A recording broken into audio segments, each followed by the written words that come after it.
Hi, welcome back to our third part video series on the law of universal gravitation.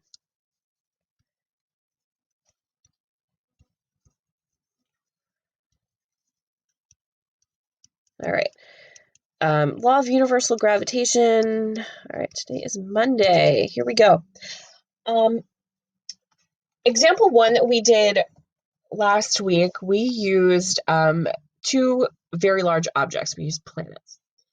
Example two, we used two everyday objects, a basketball and a volleyball. I'm going to give you another example, and we're going to change it slightly. Example three, maybe um, let's talk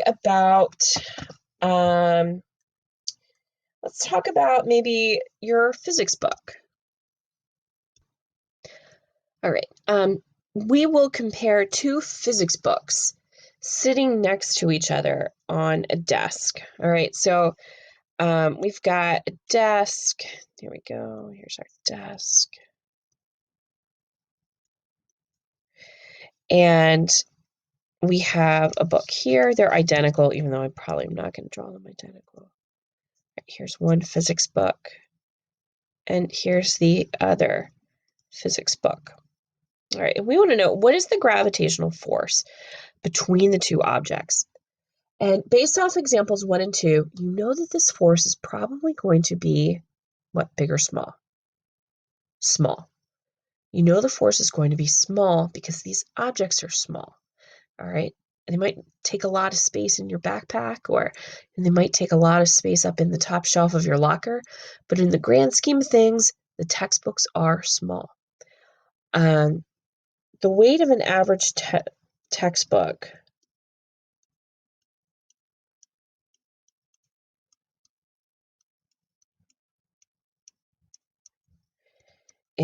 the mass of a textbook is 2.5. Well, actually, it's more like 2.2 kilograms.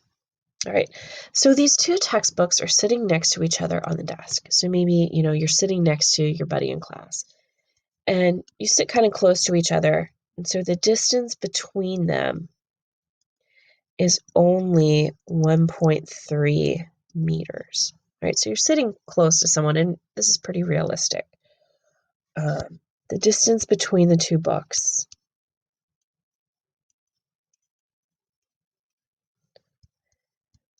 is 1.3 meters.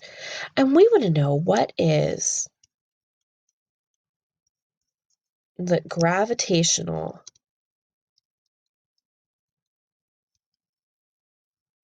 force between them. Okay, so we have all the data that we need.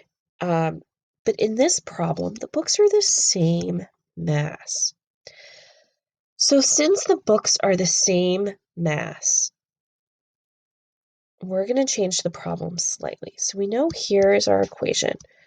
The gravitational force is equal to the big G times the mass of the one times the mass of the other, all over r squared. Now, you can do it the normal way, but if these are the same, it's like saying m squared. This is for same masses only. So you can plug this in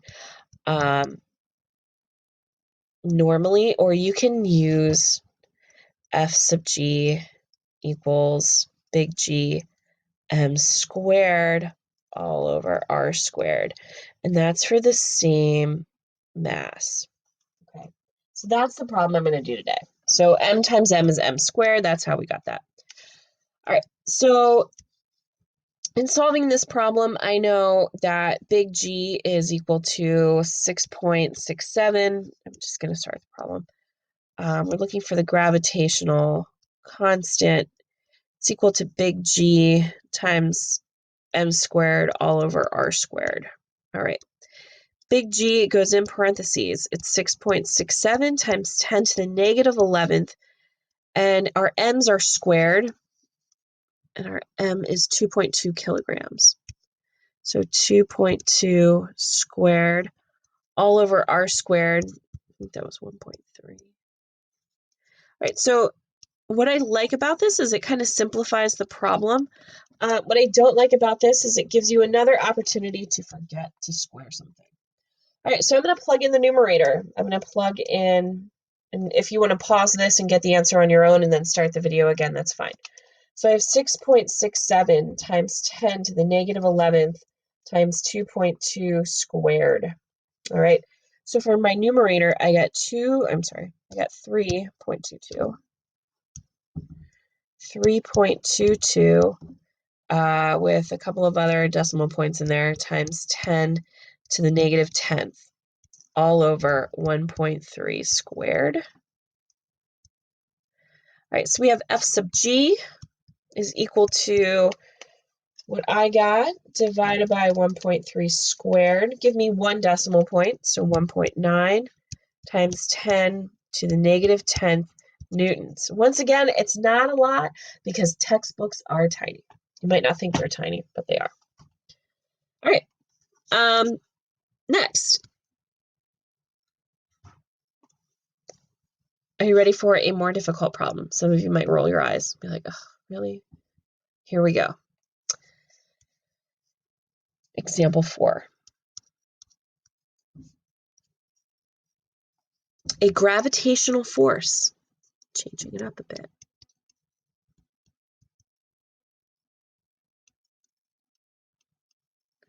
of 2.1 times 10 to the negative 10th newtons exists between two objects. The mass of one object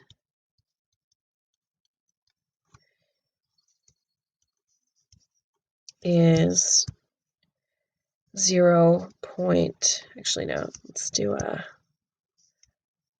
1.5 kilograms. The objects are 3 meters apart. And I want to find the mass of the second object. Okay. Pause the video if you need to catch up in terms of writing. All right. This problem is slightly different because I'm giving you something different. I'm giving you the gravitational force. What I'm giving you is this. I'm giving you F sub g. Normally, that's what we've been finding. But in this example, this is what I'm giving you. Take a moment to find your other givens and write them down. And pause the video if you need to. All right, going through the problem, it says the mass of one object, so m sub 1 is 1.5 kilograms. The next value is the distance that they are apart. So r is 3 meters. And it says find the mass of the second object. So now we're changing this around, and I want to know, what's this mass? This is how they find out masses of new planets. We already know the mass of the Earth. If they know the distance a planet is from the Earth, they can easily calculate the mass of a new planet.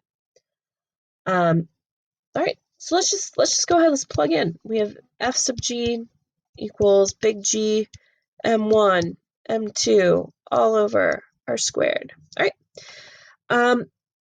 Here's where it's a little different.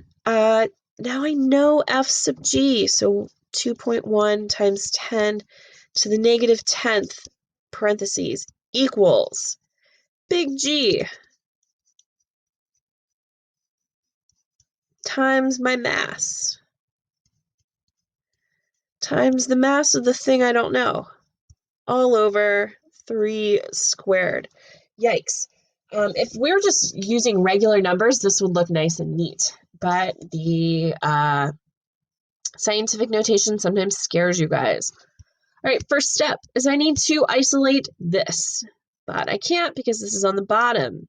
So I'm going to have to multiply both sides by 3 squared. So I have 3 squared times 2.1 times 10 to the negative 10th. 10 is equal to big G is 1.5 times m squared. All right, I'm going to work on the left side. I'm going to simplify that. So I can take 3 squared times, put that in parentheses 2.1 times 10 to the negative 10th. So on this side, I get 1.9. Let me give myself some space. I have 1.9, 1.89. Ugh, sorry, guys. 1.89 times 10 to the negative 9th. That's equal to, I'm gonna do this right here. I'm gonna do this math. I'm gonna multiply both of those together. So parentheses 6.67 times 10 to the negative 11th. So all I'm doing is I'm just simplifying both sides. And I get 1.0005 times 10 to the negative 10th times m squared. Okay? I want to isolate m squared. See if you know what to do. Yep. Divide.